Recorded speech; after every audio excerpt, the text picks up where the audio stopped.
So in this video we'll take a look at why people spread bet. At the end of the day you could simply buy an asset and wait for it to rise in price. Tesco shares for example. But actually spread betting offers potentially a faster, cheaper and leveraged, higher risk but higher return way of achieving the same thing. So let's take a look at why you might choose a spread bet over, say, buying shares. After all, both can be used to bet on rising prices. You either buy shares and wait, or you take what's called a long position with a spread bet, which is effectively an up bet on the direction of something else, such as Tesco shares. So how would you make that decision, and what are the pros and cons of either route? Well, first of all, let's pick something to bet on. So imagine that is Tesco shares. And we're looking at two possibilities. So one would be simply to buy the shares themselves. The other one would be a spread bet on Tesco through a spread betting broker.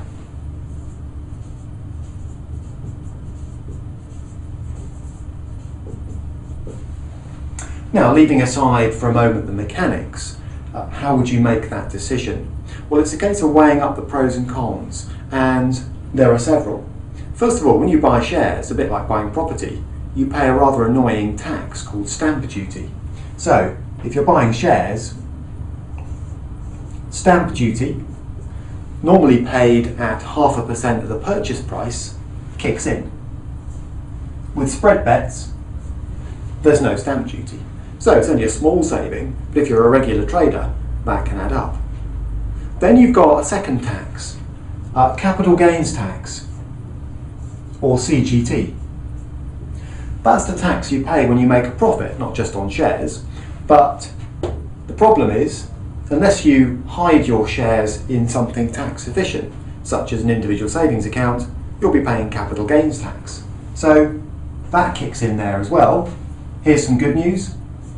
Not when you spread bet. You can make profits as big as you like with spread betting, and there's no capital gains tax to pay. What about commissions? So when you buy shares, for example, you'll be paying a commission to your broker. Now that could work out a number of ways. It might be £10 to buy, £10 to sell, maybe a little less if you trade regularly, but you'll be paying that commission every time you trade. With a spread bet, you don't pay commission as such. It's not free, spread betting brokers are not charities, but you don't pay a commission in the same way as you would with shares. So what do you pay? Well, when you buy and sell anything in financial markets, you normally do so at two different prices, the bid and the offer price, because the person doing the trade with you, your broker, is trying to make money. It's like second-hand cars. You go into a car dealer and mysteriously the same car has two prices. One if you're trying to buy it off the dealer, not surprisingly the higher price, and the other one if you're trying to sell the same car back to the dealer, the lower price. So just as second-hand car dealers operate bid-offer spreads, so does everybody across financial markets pretty much, including your broker. So when you buy shares, you will suffer what's called a bid-to-offer spread. So for example, if the so-called mid-market price of Tesco is £4.25, you might think, well, that means I can buy and sell it at £4.25.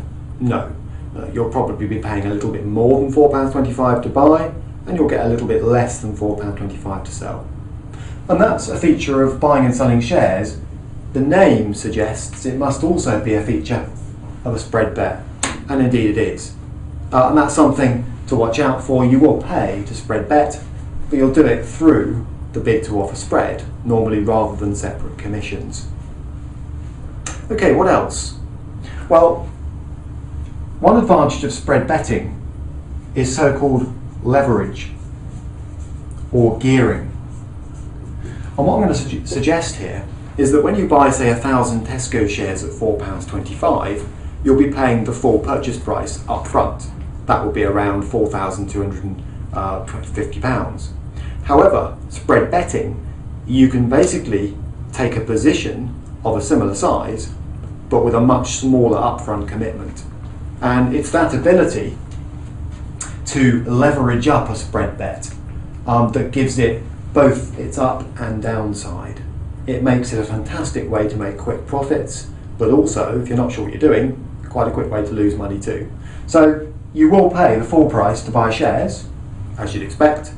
You don't actually commit the same amount of cash to spread bet. Now, to round off, just one other thing to be aware of, and that is shareholder perks. The biggest one is probably dividends. With a share, you also get the right to sort of vote at Tesco's annual general meeting, for example. The point about owning shares is you get them. So if you hold Tesco shares when a dividend is paid, you'll normally snap that up. Spread bettors don't normally get the same rights as shareholders. So you don't become eligible to vote at meetings, for example, if that's important to you, and you wouldn't normally qualify to receive any dividends for the length of time your bet is open. So in essence, spread betting. 3 real big advantages. Speed, tax savings, both in terms of stamp duty and capital gains tax, and also the ability to leverage up. And we'll see in another video that that is the ability to make quite a big profit or loss on a fairly small commitment up front.